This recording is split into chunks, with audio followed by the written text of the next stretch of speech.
반갑습니다. 오늘도 돌아온 성경 맛보기 시간, 만나의 시간, 에베소서 계속해서 이어가도록 하겠습니다. 오늘 본문은 짧은 3절, 4절입니다. 네, 에베소서 6장 10절부터 13절까지의 내용을 가지고 오늘도 우리 교훈을 얻어가도록 하겠습니다. 함께 읽겠습니다. 끝으로 너희가 주 안에서와 그 힘의 능력으로 강건하여지고 마귀의 관계를 능히 대적하기 위하여 하나님의 전신갑주를 입으라. 우리의 씨름은 혈과 육으로 상대하는 것이 아니요 통치자들과 권세들과 이 어둠의 세상 주관자들과 하늘에 있는 악의 영들을 상대함이라. 그러므로 하나님의 전신갑주를 취하라. 이는 악한 날에 너희가 능히 대적하고 모든 일을 행한 후에 서기 위함이니라. 아멘. 에베소서의 지금 마지막 부분을 우리가 살펴보고 있습니다. 이 부분에서는 땅 위의 성도들이 직면한 이 영적 싸움의 현실을 자각시키는 방식으로 마무리되고 있습니다. 잘 읽어보시면 그렇게 진행이 되고 있음을 우리가 볼 수 있습니다. 에베소서의 시작이 굉장히 우주적이었다라고 제가 말씀을 드렸었습니다. 이 우주적이면서도 동시에 정말 현실적인 의미를 가지는 이 영적 실체를 다루고 있습니다. 네. 그렇게 영적인 실체를 다루는 것과 마찬가지로 이 결론부에서도 이 우주적 성격이 없지 않을 수 없죠. 그래서 우주적 성격을 너무나 잘 띠고 있고요. 그런 측면과 그리고 현실적인 측면을 동시에 가지고 있는 이 영적인 투쟁을 주제로 다루고 있습니다. 이 많은 부분에서 이 부분은 앞부분과의 연장선 위에 놓여 있다라고 생각하시면 되는데, 영적인 투쟁이라는 이 상황 설정은 새로운 것이지만 거기에 사용된 주된 개념들은 앞에서 거의 소개한 것들입니다. 우리가 지금까지 배워온 것들이에요. 따라서 이 부분은 새로운 개념의 도입이 아니라 새로운 상황의 제시를 목적으로 하고 있습니다. 그래서 이 사도 바울은 결론부에서 그리스도인이 가지게 된 새로운 자아상의 이 여러 가지 측면들 가운데 그리스도인의 전투적 자아를 부각시키고 있습니다. 그리스도인의 새 창조적 자아는 그리스도 안에서 이미 이루어진 일입니다. 네. 그렇다고 할지라도 이 새로운 지위는 유토피아적 환상의 세계 속에서 향유되는 것이 아닙니다. 네. 도전과 공격이 그치지 않는 이 세상의 현실 속에서 새롭게 된 그리스도인은 믿음의 싸움을 통해서 새 사람의 지위를 지켜가야만 하기 때문이죠. 이것은 예상치 못하였던 전혀 새로운 측면도, 그리고 지금까지 달콤한 이야기만 하다가 끝에 가서 갑자기 껄끄러운 이야기를 끄집어내는 것도 아닙니다. 오히려 사도 바울은 구원관을 통해서 지극히 현실적임을 보여주고 있습니다. 그래서 구원받은 그리스도인이 실제로 어떤 사람인가 하는 점은 실전 속에서 그리스도인이 어떻게 싸우는가를 볼 때 가장 잘 검증될 수 있기 때문이죠. 네. 이런 부분을 가지고 우리가 이 마지막 부분에서도 마찬가지로 에베소서 전체가 우주적인 성격과 현실적인 측면을 동시에 가지는 영적 투쟁을 주제로 하고 있다라는 것을 잊지 말고 우리가 읽어 나가야 되겠고요. 그다음에 이 새로운 자아상 중에 전투적인 자아를 측면을 정말로 부각시키고 있음을 또한 기억하면서 읽어야 됩니다. 그리고 좀 전에 말씀드렸던 이 구원관을 통해서 지극히 현실적인 것임을 보여주고 있어요.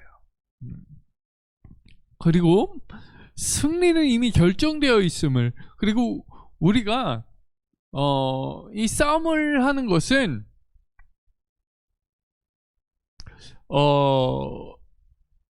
얻은 것을 유지하기 위한 싸움입니다. 이게 어떻게 되는 거냐면요, 이미 우리는 승리가 결정되어 있음을 알고 있습니다. 성도들이 그리스도 안에서 이미 얻은 것들을 다시 빼앗길지 모르는 그런 싸움이 아니라는 것이죠. 오히려 그 얻은 것을 유지하기 위한 싸움이라는 것입니다. 예, 얻은 것을 얼마나 탁월한 것인지 검증하기 위한 싸움이기도 합니다. 예, 그런 의미에서 성도의 이 영적 싸움은 은혜의 실행을 위한 싸움이라고 할 수 있겠습니다. 우리는 이것이 이 부분에서 바울이 보여주고자 하는 핵심 사상임을 발견해야 합니다. 예. 그가 앞부분에서 언급한 이 은혜로 말미암아 지어진 세 사람의 자아상을 이곳에서 가장 적절하게 마무리하고 있는 것이죠. 은혜는 우리를 수동성과 나태로 이끄는 것이 아니라 가장 적극적인 능동성과 팽팽한 긴장감 속으로 이끌게 되어 있습니다. 은혜는 우리의 영적 무장 해제를 의미하는 것이 아니라 오히려 영적 중무장을 의미합니다. 우리가 취해야 하는 하나님의 전신갑주는 우리가 옷 입어야 할 그리스도의 또 다른 이름일 따름이죠. 이제 우리는 이 부분의 연구를 통하여서 바울이 영적 싸움의 현실을 어떻게 이해하고 있는지 살펴보고 이 싸움의 수행을 위하여 성도들이 갖추어야 할 무장이 무엇인지 살펴보고 오늘의 우리를 위해 어떤 의미와 교훈을 주는지 한번 자세하게 살펴보고자 합니다.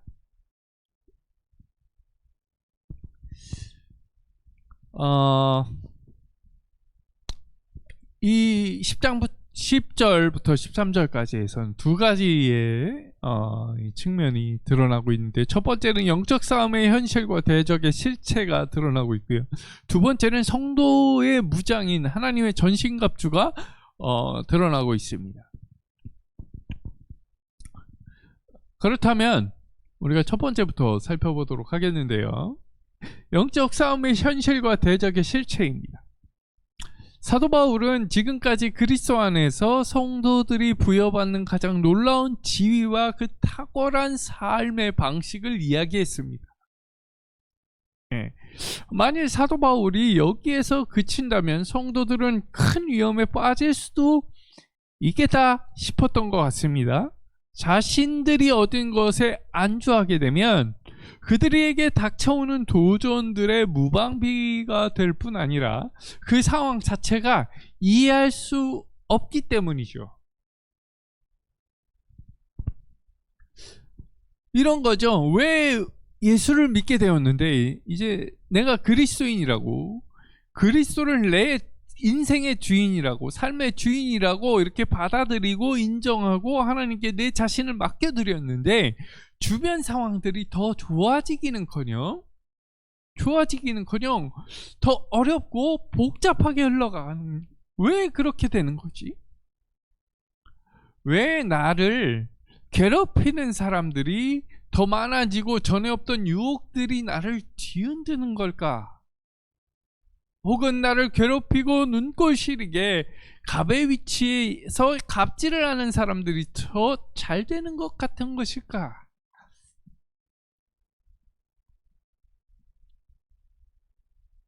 이런 상황을 예상하면서 바울은 성도들의 삶 속에서 일어난 변화를 양면에 걸쳐서 말하지 않을 수 없었던 것입니다. 이는 이 당시에 에베소 교회 성도들뿐만 아니고 오늘날을 살아가는 우리 그리스도인들에게도 정확하게 맞아떨어지는 부분들입니다. 그렇잖아요. 우리가 예수를 믿었는데 갑자기 안 좋은 일이 벌어집니다. 예, 뭐 누군가 집안에 누군가 아픈다든지, 뭐 당사자가 아프다든지, 혹은 뭐 잘 나가던 사업이 꼬꾸라진다든지, 속 안 썩이던 자녀가 속 썩인다든지, 뭐 이런 식으로 안 좋은 일이 터지게 된다고요. 그럴 때를 대비해서 사도 바울이 이것을 상황을 감안해서 쓴 것이 바로 에베소서다라는 것을 우리가 기억하고 있어야 됩니다. 그런 일들이, 그런 안 좋은 일들이, 그런 괴로운 일들이 그리스도와 함께 하늘에 안치움을 받은 영광스러운 일이지만 또 다른 면에서 보자면 하나님의 일을 미워하고 대적하는 사탄 진영의 맹렬한 공격 앞에 놓여져 있는 것을 의미한다라고 사도 바울은 이 말씀을 통해서 우리에게 가르쳐 주고 있는 것이에요.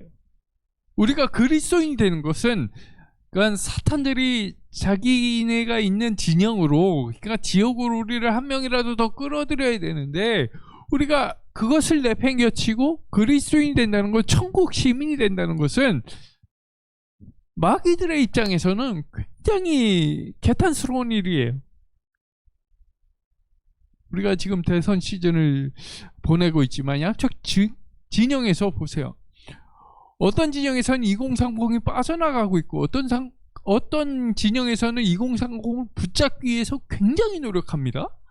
그럼에도 불구하고 빠져나가는 이 사람들을 보면서 이 표를 얻어야 되는 각 진영에서는 굉장히 골머리를 앓습니다. 그런데 한낱 대통령의 표예요, 이거는. 하지만 이건 영원한 것을 결정짓는 것이거든요. 우리는 영적인 것이기 때문에 하나님의 백성이 될 거냐, 하나님을 대적하는 진영에 서서 항상 고통 속에 지낼 거냐, 이 문제라고요. 그러면 하나님의 나라가 이루어지는 데 있어서 굉장히 불편한 진영이 바로 사탄 진영일 텐데, 마귀 진영일 텐데, 하나님의 나라가 확장되는 것을 막기 위해서 맹렬하게 공격을 하는 거예요. 이게 물론 사탄의 이 공격일 수도 있고 하나님의 시험일 수도 있어요. 이걸 잘 분별해야 되면 우리가 너무나 잘 알고 있습니다. 이거 잘 분별해야 돼요.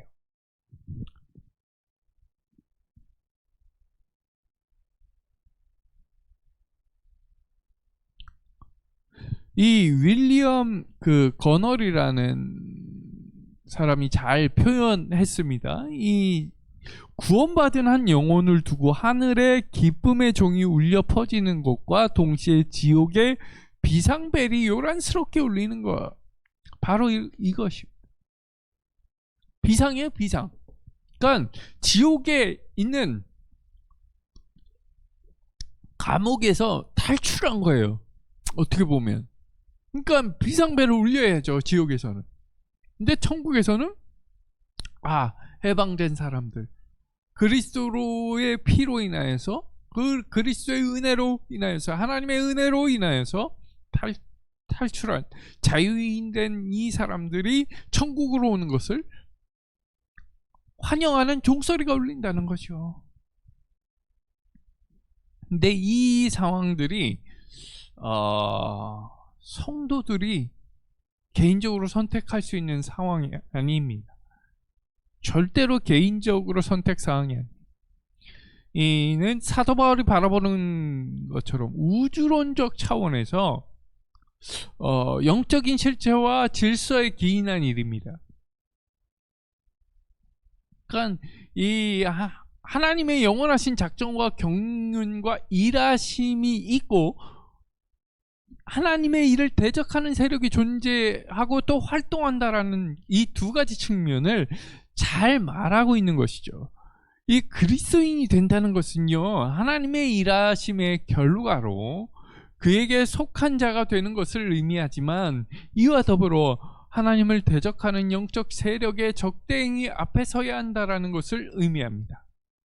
이 그리스도인이 된다고 한다면 자신이 누리기를 원하는 하나의 면만을 선택할 수 없는 것이 되겠죠.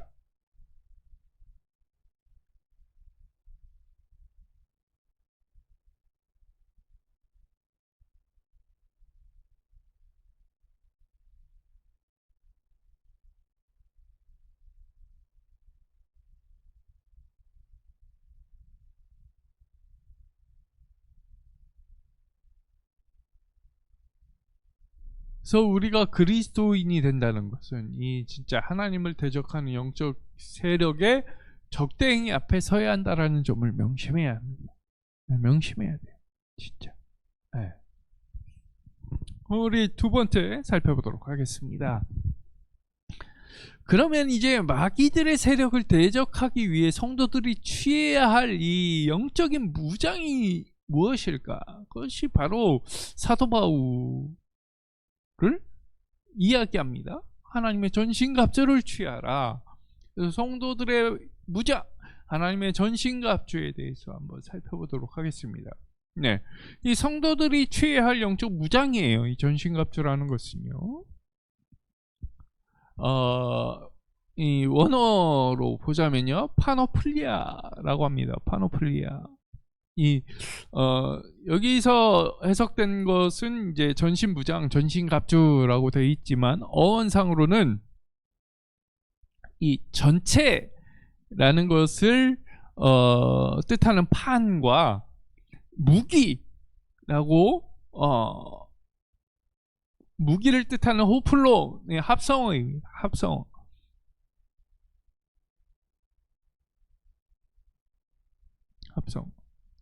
이는 로마 군인들의 용어인 라틴어로 해석을 하게 되면 모든 무기라는 뜻이 되거든요.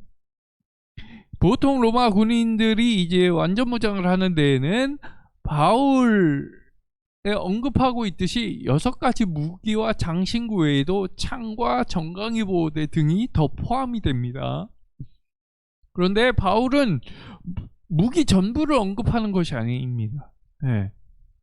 그런 점을 우리가 알고, 군인들이 무장이 때로는 그 위용을 과시하기 위한 목적임을 들어서 이 마르크스 바르트는 파노플리아를 위풍당당한 갑주로 번역하기도 합니다. 하지만 사도 바울이 여기서 군인들의 무기 전부를 묘사한 것 그 자체가 그 목적이 아니라는 점, 그리고 그가 무기들의 장식용 착용보다는 실제적 활용을 염두에 두고 있다는 점에서 이 바르트의 대안 제시가 그다지 매력적으로 보이지는 않습니다. 네. 이건 전신갑주가 실제적인 차원이라는 것이죠. 그러면 우리는 한 가지 알 수가 있습니다. 그럼 무장의 목적이 뭐냐? 무장의 목적이 뭐냐? 이 무장의 목적은 두 가지로 나눌 수 있는데, 대적하기 위함,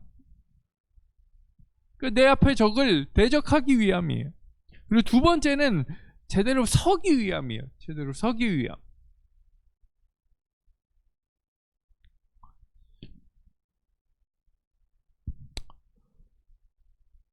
사도 바울은요, 13절 앞서 11절에서 사용했던 이 이브라라는 명령형 동사 대신 취하라는 명령형 동사를 사용합니다. 그래서 바르트는 이 말을 실전에 임하는 군사들의 최종 점검을 독려하는 그 보다 긴박한 상황에서의 군사적 의미를 담고 있는 말이다라고 했습니다. 예. 그래서 말씀드렸듯이 이 무장의 목적, 군사적인 의미를 담고 있는데, 첫 번째 이 대적하기 위한 전자의 표현을 말씀드리자면, 성도들 앞에 마주한 상대와 대치하는 상황을 나타내고 있다라는 것을 우리가 알 수 있고요. 두 번째, 서기 위함은 결코 뒤로 물러설 수 없는 자리에 우리가 임하였음을 나타내고 있습니다. 그리고 우리가 선 자리를 끝까지 사수할 수밖에 없음을 나타내고 있는 것이에요. 왜냐하면 우리가 물러선다는 것은 우리의 가장 큰 약점을 보이는 일입니다. 그리스도인이 된 뒤에 예상치 못한 여러 가지 어려움이 생긴다 할지라도 우리가 물러서지 아니하고 굳게 설 수 있는 것은 우리에게 하나님의 전신갑주가 있기 때문에 우리가 할 수 있는 것입니다. 만약에 그 어린 다윗의 어린 시절을 보세요. 어린 다윗이 골리앗 앞에 섰을 때 하나님의 이름으로 나갔습니다. 근데 거기서 물러설 수가 없었어요. 물러서는 순간 골리앗의 창이 날아와서 자기에게 꽂힐 것을 차명한 사실이었어요. 그 누구나 다 아는, 코올리게 애까지도 아는 사실이에요. 그러면 우리가 물러서야 되겠습니까? 앞으로 전진해야 되겠습니다. 전진해야 된다라는 것이죠. 끝까지 그 자리를 고수해야 된다라는 것이죠. 진짜 무술의 고수 대 고수가 결투를 할 때 빈틈을 노리기 위해서 가만히 서 있어서 상대를 파악하는 일을 먼저 합니다. 잘 보시면 그때 그 자리를 고수하고 있어요. 혹은 그 자리 그리고 그 상대방과의 거리를 유지하면서 빙빙 도는 경우를 보셨을 것입니다. 그거예요. 거기서 물러나면 끝나는 거예요. 지는 겁니다. 완벽한 우리가 무장을 갖추고 있는 이상 우리는 얼마든지 대적과 맞설 수 있는 거예요. 왜? 우리에게 하나님의 전신갑주가 있거든요. 또한 우리의 자리를 굳건하게 지킬 수 있으면 또한 하나님의 전신갑주가 우리에게 있기 때문입니다.